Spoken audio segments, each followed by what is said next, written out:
pathophysiology of migraine aura is very interesting because if you look at all the migraineurs in the world, approximately 75 to 80% of, at least in the US, 30 million people do not have an aura.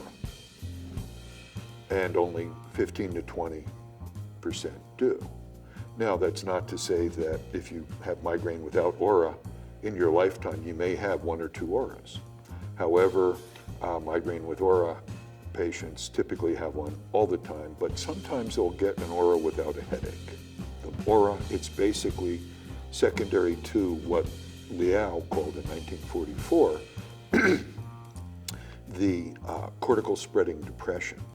And what that means is that you have oligemia, you have blood flow decreases starting at the back of the brain, and it moves forward.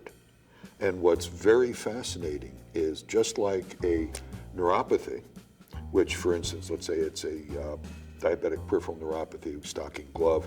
So that glove can go from here and involve all the hand, which means it's involving parts of 4 to 5 different dermatomes.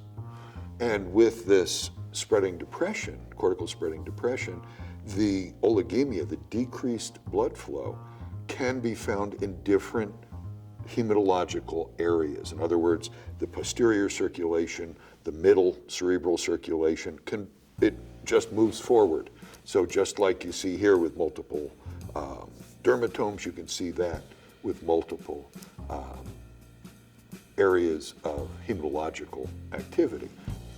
What's really important for people to know, because everybody focuses on the fact that the migrainous aura is visual in nature, is that's true to an extent, but there's an extraordinary number of auras that are not visual, that are sensory, that are cognitive, things that one would not expect. For instance, an aura I've seen probably a couple of dozen times.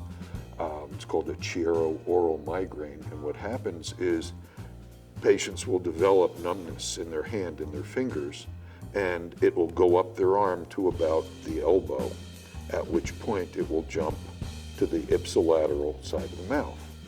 And what does that mean? Well, that means if you look at the homunculus in the motor strip in the brain, the thumb and fingers is right next to the corner of the mouth.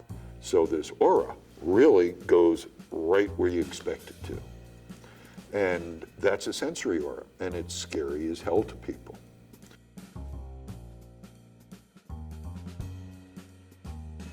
That's the purpose, really, of the title, Tea Party in Hell, because these people are damned. They have things that occur to them that they have no control over, that can occur at any time, that can leave them not only with a severe headache, but before that, in an extremely frightening situation, particularly if their aura changes, which is not unusual.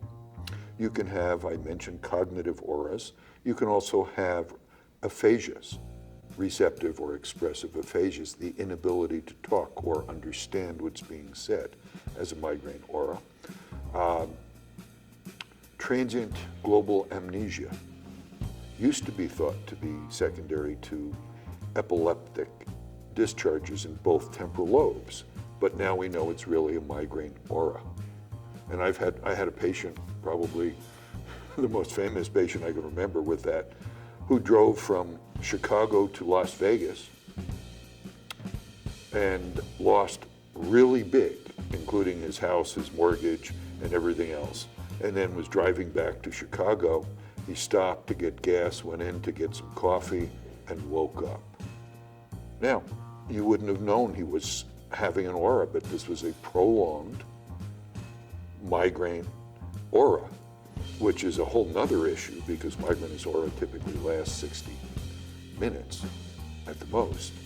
But that's what happened to this guy. And everybody's sitting there wanting to treat him with anti-epileptics. And this was before the FDA had approved either Depakote or topiramate for migrainous aura. The other issue is that you can have more than one aura. You can actually have a visual aura that can last anywhere from 5 to 15 to 60 minutes, and then have that sensory aura I was telling you about, which may last 20 minutes to a half hour, and then have a third aura, and then get your headache. So there's also, in some patients, they'll have a cognitive aura, and might be 2 to 3 hours before they get the headache.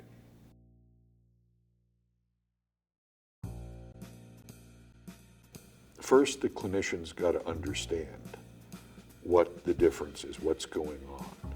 First time a patient has a neurological aura, particularly if there's no history of migraine, that calls for a full court press in the emergency room. That's a full neurological evaluation.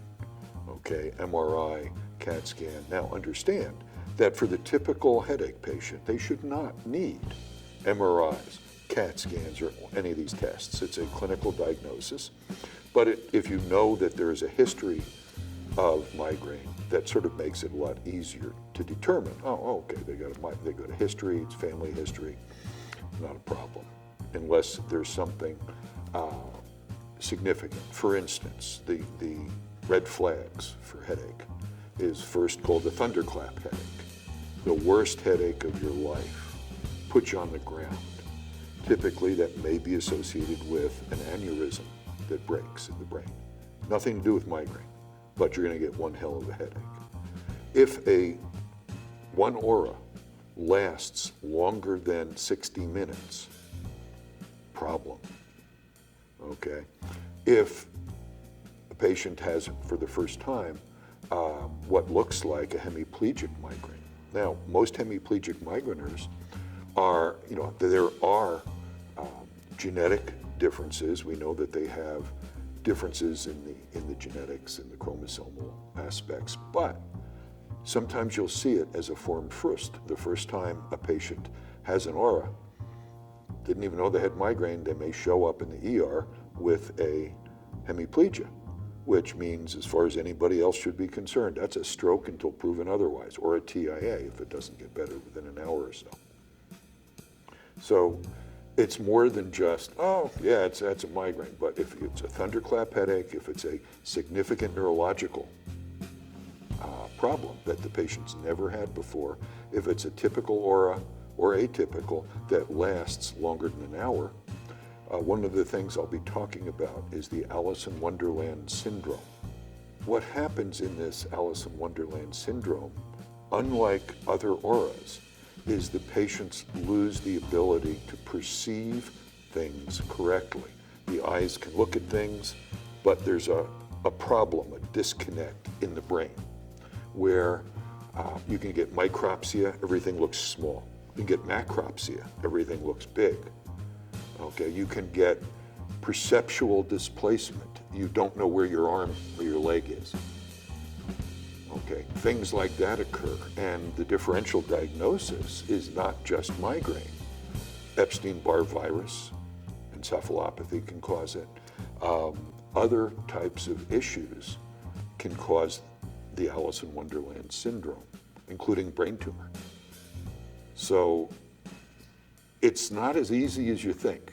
When we first started years and years ago, before we knew more about this, it was, it's a migraine aura, you get a headache, you'll be okay. Then we, developed the triptans, thank God, and these other medications. But then we had to learn how to use them correctly. Now, the last point I'll make is that some people believe, and what we've seen, is that the migraine does not have to, it usually does not occur when the blood vessels get large. It starts when one of two things are happening, when you have that oligemia, which means decreased blood flow. And secondly, it could not be that. It could be of a type of cortical wave where the neurons are putting out glutamate, other excitatory amino acids that just create a rolling thunder, if you will, that just potentiates this visual problem or sensory problem or cognitive problem.